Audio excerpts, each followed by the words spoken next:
नमस्कार change makers, I hope you all are doing well. तो आज हम बात करेंगे इंडिया फेलोशिप की।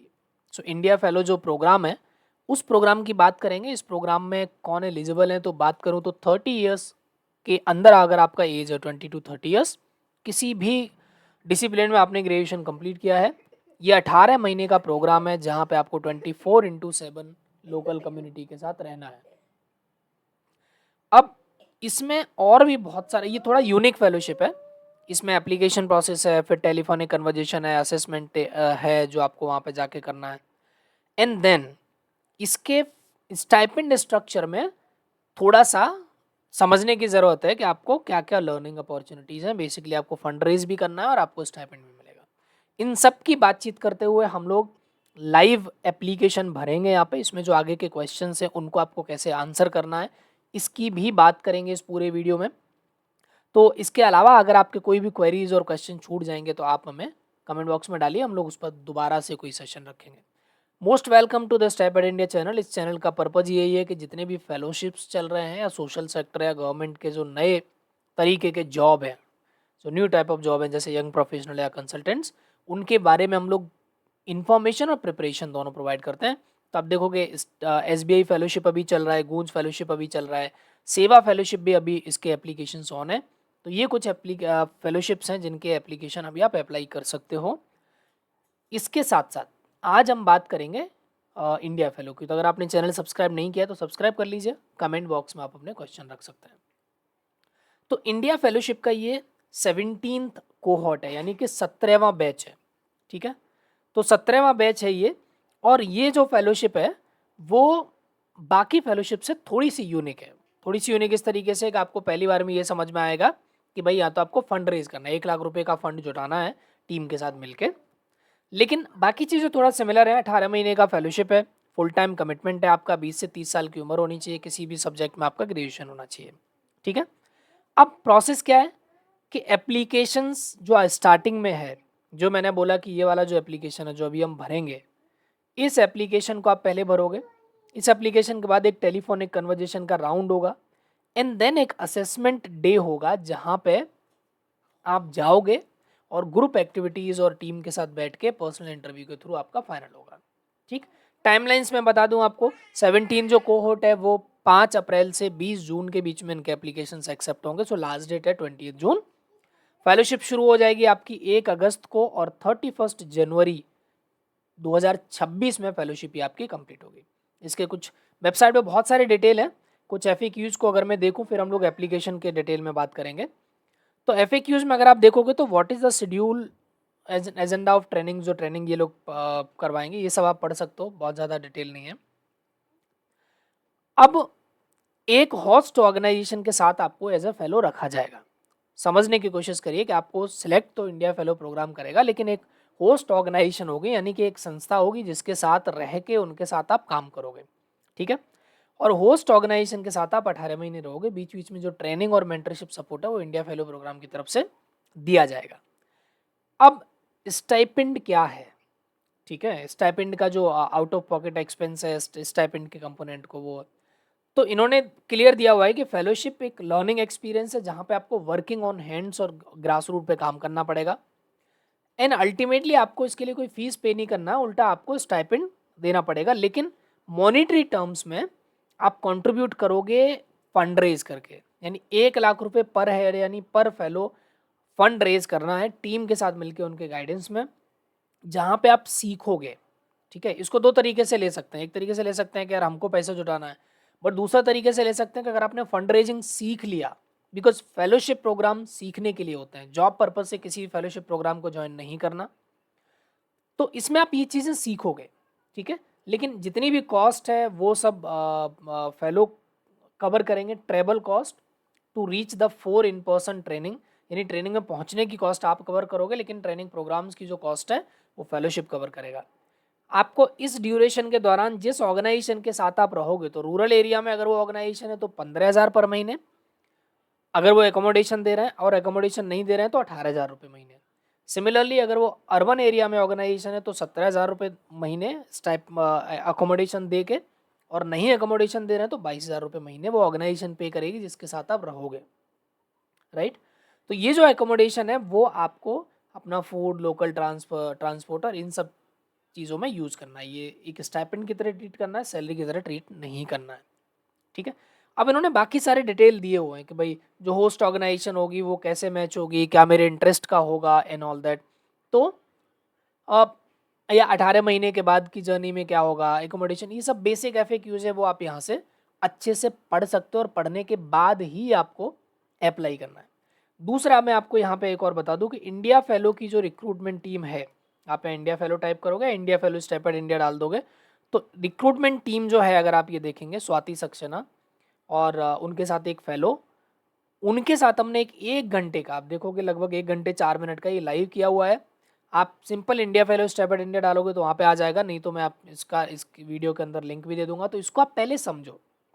यहाँ आपको पूरा डिटेल में समझ में आएगा कि ये इंडिया फेलोशिप का प्रोसेस क्या है, इन लोगों का थॉट क्या है, विजन क्या है, क्योंकि जब तक आपको वो नहीं समझ में आएगा ना, तब तक इस फेलोशिप में अप्लाई करने का सेंस नहीं समझ में आएगा आपको, ठीक है। तो यहाँ से आप ये चीज़ें देख सकते हो। ऑलमोस्ट सारे फेलोशिप के रिक्रूटमेंट टीम के साथ हमने इंटरव्यूज़ किए हुए हैं, तो वो यहाँ से आप चेक कर सकते हो। अब सीधे आ जाते हैं हम लोग एप्लीकेशन फॉर्म पे, ठीक। इन्होंने ऑलरेडी ऊपर दिया हुआ है 20 से 30 साल की उम्र, आप किसी भी सब्जेक्ट में ग्रेजुएट हों, आप ये समझते हो कि ये एक नौकरी नहीं है बल्कि फेलोशिप है जहाँ पे आप सीखने के लिए आए हो। तो फर्स्ट इसमें 6 स्टेप है एप्लीकेशन में, ठीक है। फर्स्ट स्टेप की अगर हम बात करें तो आपके बेसिक डिटेल्स है, आपका ईमेल हो गया, नाम, पता, एड्रेस, कहाँ से आपको पता चला इन डिटेल। फिर आप नेक्स्ट में जब जाओगे तो यहाँ पे आपके एजुकेशनल डिटेल है, ठीक है। जो ब्लैंक में से आपको कोई भी ग्रेजुएशन किसी सब्जेक्ट में जिस जिस एरिया में आपको आ रहा हो वो सिलेक्ट कर लेंगे। कई बार आपका सब्जेक्ट नहीं मिलेगा, जैसे पॉलिटिकल साइंस, हिस्ट्री और ये सब, तो वो आपके आर्ट्स में आ जाएगा, ठीक है। आप यहाँ अपने कॉलेज का नाम डाल दें, ईयर डाल दें। अगर आपने दूसरी पढ़ाई मास्टर्स भी किया है तो वो भी आप सिलेक्ट कर सकते हो, कोई डिप्लोमा किया है वो भी आप सिलेक्ट कर सकते हो, एंड देन आप आगे बढ़ जाओगे। मेन जो कंपोनेंट है वो 5वें नंबर पे है, जहाँ पे कि आपको ऐसे लिखने हैं, यानी कि आपको अ, एक तरीके से ऐसेज लिखने हैं, लंबे लंबे आंसर्स लिखने हैं, ठीक है। अब इस पार्ट को समझने की ज़रूरत है। ये जो आंसर्स हैं वो कोई भी आपको नहीं दे सकता लिख के, क्योंकि सारे आंसर्स आपके अपने लाइफ से रिलेटेड जो इंसिडेंट्स हैं उनसे आपको लिखने होते हैं, और वही सबसे अच्छा पिच होता है, ठीक। अब पहले सवाल को अगर हम लोग देखेंगे, 300 वर्ड्स में लिखना है। अब पहले सवाल में ये बोल रहे हैं कि फ्रॉम योर वर्क और एकेडमिक्स, यानी या तो आपने पहले काम किया है या फिर आपने पढ़ाई किया है। एकेडमिक्स का मतलब पढ़ाई होता है। Can you give an example, क्या आप एक उदाहरण दे सकते हैं जिसमें आपका मानना है कि आपने नेतृत्व किया है, और विस्तार पूर्वक लिखें ऐसा आप क्यों सोचते हैं। यानी कि या तो आपके काम में या फिर आपके कॉलेज के टाइम पे कोई ऐसी घटना, कोई ऐसा एग्जाम्पल जहां आपने कोई लीडरशिप वाला काम किया हो, या लीडरशिप के रोल में कोई काम किया हो। वो उदाहरण के लिए ये भी हो सकता है कि आपने एक इवेंट करवाया, आप अपने स्पोर्ट्स टीम के लीडर थे, आप अपने मोहल्ले में आपने कुछ ऐसा इवेंट करवाया जहाँ पे आपने लीडरशिप भूमिका निभाई, या आप पहले काम करते थे किसी टीम में और वहाँ पे आप टीम को लीड करते थे, या टीम भले ही ना लीड करो, कोई भी एक छोटा सा काम जो आपने अपनी लीडरशिप में किया उसके बारे में डिटेल में लिखना है आपको, ठीक है। ठीक है, कि क्यों आपको लगता है कि वो लीडरशिप का काम था।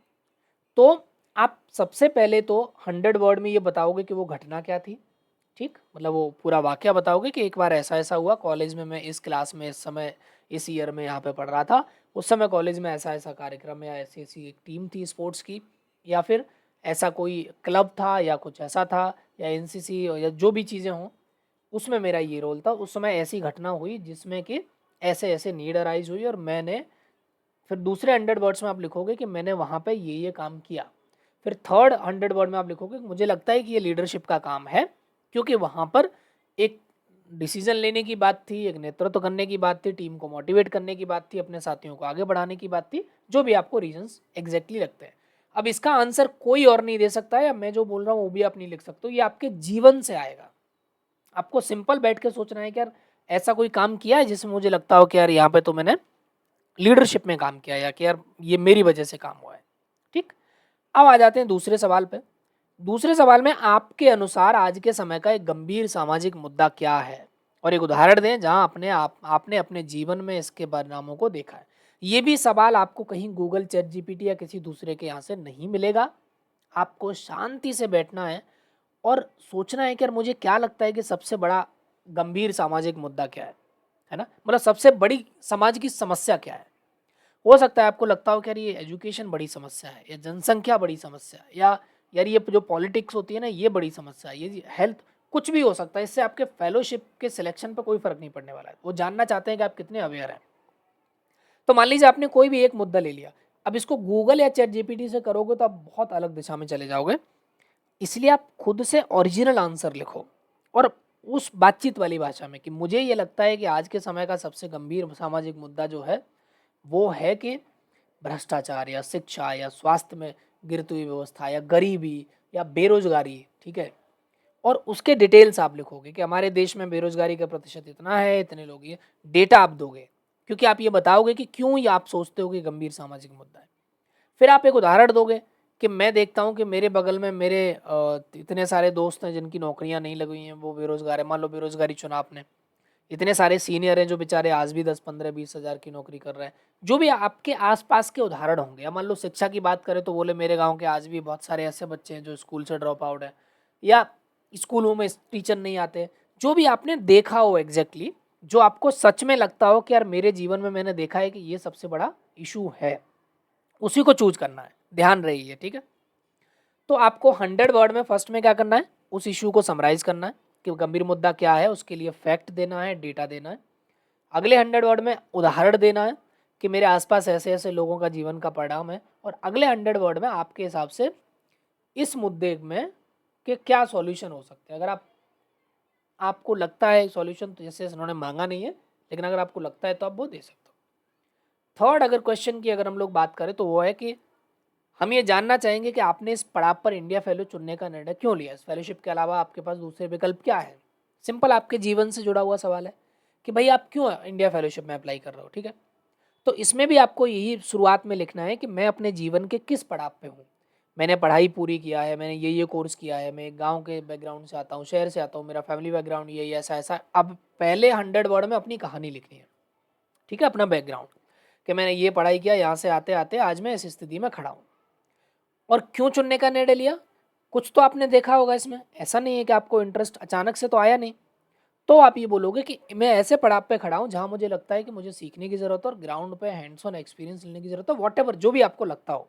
या मुझे लगता है कि मैं जॉब की बजाय एक फेलोशिप में जाऊँ क्योंकि कॉलेज में मुझे सीखने को नहीं मिला। जो भी आपको सच में लगता हो, ये सब मैं जो बोल रहा हूँ वो लिखने की ज़रूरत नहीं है।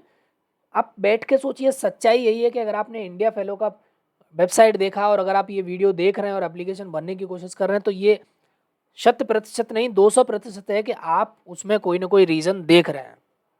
उसको लिखें और लास्ट में 100 वर्ड में आप लिखोगे कि मेरे अलावा आप मेरे पास और कौन कौन से दूसरे ऑप्शंस हैं और उनके बारे में मैं क्या सोचता हूँ, ठीक है। वो आपको यहाँ पे लिख देना और अल्टीमेटली इसको आगे बढ़ा देना है। आगे जब आप बढ़ाओगे, मैं इसमें कुछ भी ऐसे ही डाल दे रहा हूँ ताकि ये आगे बढ़ जाए। आपको प्रॉपर 300 वर्ड लिखने हैं विस्तार में, ठीक है। अब आगे हैं तो फिर वो सिंपल है, जो रिक्वायरमेंट के भी मैं समझता हूँ कि इंडिया फेलो 18 महीने का प्रोग्राम है, यहाँ से शुरू होगा, ठीक है। ये बेसिक आपके location, stipend, fund raising whatever है उसका वो है। आप इसको टिक करके, सबको पहले पढ़ के समझ के टिक करके फिर आप यहाँ सबमिट कर सकते हो। तो ये ओवरऑल एप्लीकेशन है। अगर आपको नहीं समझ में आया तो दोबारा पीछे वीडियो करके आप देख सकते हो। बाकी ये इंटरव्यू देखना मत भूलिए। इस इंटरव्यू में आपको बहुत डिटेल में पता चलेगा कि इस इंडिया फेलोशिप में होता क्या है। बाकी इनकी वेबसाइट को अच्छे से पढ़िए क्योंकि वहाँ से आपको बहुत अच्छे स्टोरीज मिलेंगे। यहाँ पे देखिए होस्ट ऑर्गेनाइजेशन, मेंटर्स और इन सब की वीडियोस देख के आप इस चीज़ को समझ सकते हो। So thank you so much. अगर आपको और इस तरह के फेलोशिप्स में अप्लाई करना है तो आप चैनल को सब्सक्राइब करिए। हमारे लिंक्डइन अकाउंट पर आप जुड़ सकते हैं और दूसरे जो दूसरे फेलोशिप अभी चल रहे हैं जैसे एसबीआई हो गया, सेवा हो गया और गांधी फेलोशिप हो गया, इन सबको आप लगातार देखते रहिए और इनमें अप्लाई करते रहिए। जो भी आपको लगता है कि यार किसी इसके अलावा भी आपका कुछ क्वेरी रह गया, कोई सवाल रह गया, तो वो आप हमसे डायरेक्टली पूछ सकते हैं। Thank you so much. आप इस नंबर पे मैसेज करके हमसे आप कनेक्ट कर सकते हैं। हर संडे को 11 बजे हम एक मेंटरशिप सेशन रखते हैं जहाँ पे आप आमने सामने हमसे बातचीत कर सकते हैं प्रिपरेशन से रिगार्डिंग हमारे अलग अलग प्रोग्राम चल रहा है। तो उनको आप करिए और आप तैयारी करिए, अच्छे से अप्लाई करिए ऑल द बेस्ट कि आपका इस फेलोशिप में हो और आप एक अच्छे जर्नी को एंजॉय करें।